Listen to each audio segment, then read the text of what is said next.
ცოტა მეტი ვისაუბროთ წინა ვიდეოს შედეგებზე, ანუ როგორც ნახეთ, სამი შემთხვევა განვიხილეთ. გვქონდა და გვაქვს წრფივი ფუნქცია, თითოეულ შემთხვევაში ფასი დაეცა 1 ლარით, ვთქვათ პირობითად, რაღაც ერთეული ჰქონდეს ამას და რაოდენობა გაიზარდა თითოეულ შემთხვევაში 2-ით, ხო, რისი რაოდენობაც არის და წრფივი ფუნქციაა და მოლოდინი თითქოს გვაქვს იმის, რომ ფარდობები უნდა იყოს თანაბარი, მაგრამ საქმე ისაა, რომ ელასტიურობას ვითვლით პროცენტით, ანუ ცვლილების პროცენტით და არა უბრალოდ ცვლილებების შეფარდებით. ანუ ცვლილებების პროცენტები არის შეფარდებული ერთმანეთთან. შესაბამისად, ანუ რომ ყოფილიყო უბრალოდ ცვლილება ცვლილებასთან, მაშინ ყველა იქნებოდა -1 გაყოფილი 2-ზე, ხო? ანუ უბრალოდ -2 გაყოფილი 1-ზე. ანუ 2 გაყოფილი -1-ზე იგივე -2 მე-1 იგივე -2. მაგრამ მაგის ნაცვლად გვაქვს პროცენტული ცვლილებების შეფარდება ერთმანეთთან.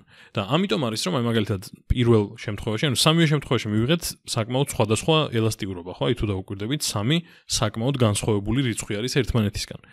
და ამის მიზეზი რა არის?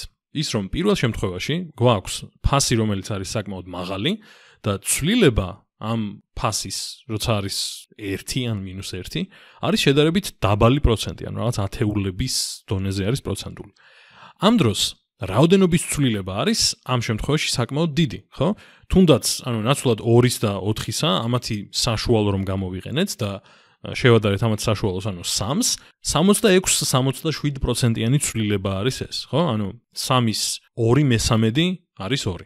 ანუ საკმაოდ დიდი ცვლილებაა და შედეგად პირველი მაგალითი გამოვიდა, რომ ფასში მცირე პროცენტული ცვლილების შესაბამისად რაოდენობაში მოხდა დიდი პროცენტული ცვლილება და ამან მოგვცა აი ეს რიცხვი, რომელიც არის, 1-ზე მეტი და ეს მიგვითითებს, ესე იგი, ელასტიურობა გვაქვს აქ და არის 1-ზე აბსოლუტური მნიშვნელობათან და გამოგვივიდა 1-ზე მეტი ამ მაგალითზე, რაც გვეუბნება, რომ ეს არის ელასტიური. ეს არის ელასტიური. ახლა მეორე მაგალითის შემთხვევაში გვაქვს პროცენტული ცვლილება, რომელიც არის ამათი საშუალო უნდა ავიღოთ, ხო, ისევ რაც გამოდის უბრალოდ 5. 5-ის შემთხვევაში პროცენტული ცვლილება არის ეს უბრალოდ 20%, ანუ 5-ის 20% არის 1 და აქ გვაქვს საშუალო 10 და ცვლილება არის 2. ეგეც არის 20%. ანუ აქ გამოგვივიდა, რომ ორივე შემთხვევაში 20% იყო ცვლილება, ანუ რაოდენობაშიც და ფასშიც.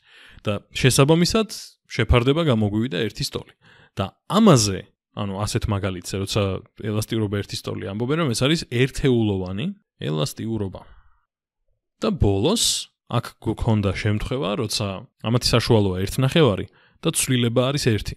1/9-ის 67%-ია დაახლოებით 1, ანუ დიდი პროცენტული ცვლილებაა ფასში და ამ დროს 16 და 18-ის საშუალოა 17 და 2 არის ცვლილება, რაც დაბალი პროცენტია, ხო, შედარებით. შესაბამისად, ამ შემთხვევაში გამოგვივიდა დაბალი, ანუ 1-ზე ნაკლები სიდიდით 1-ზე ნაკლები რიცხვი, ხო, აბსოლუტური მნიშვნელობით. ანუ გამოგვივიდა, რომ ელასტიურობა, რაც აქ დავთვალეთ, არის ნაკლები 1-ზე, რაც ნიშნავს, რომ ეს არის არა ელასტიური. ანუ ელასტიურის შემთხვევაში მცირე ცვლილება საკმარისი იყო ფასში, მცირე პროცენტული ცვლილება, რომ დიდი პროცენტული ცვლილება ყოფილიყო რაოდენობაში, რაც მოთხოვნაზე აისახება, ხო? და აქ საპირისპირო შემთხვევა.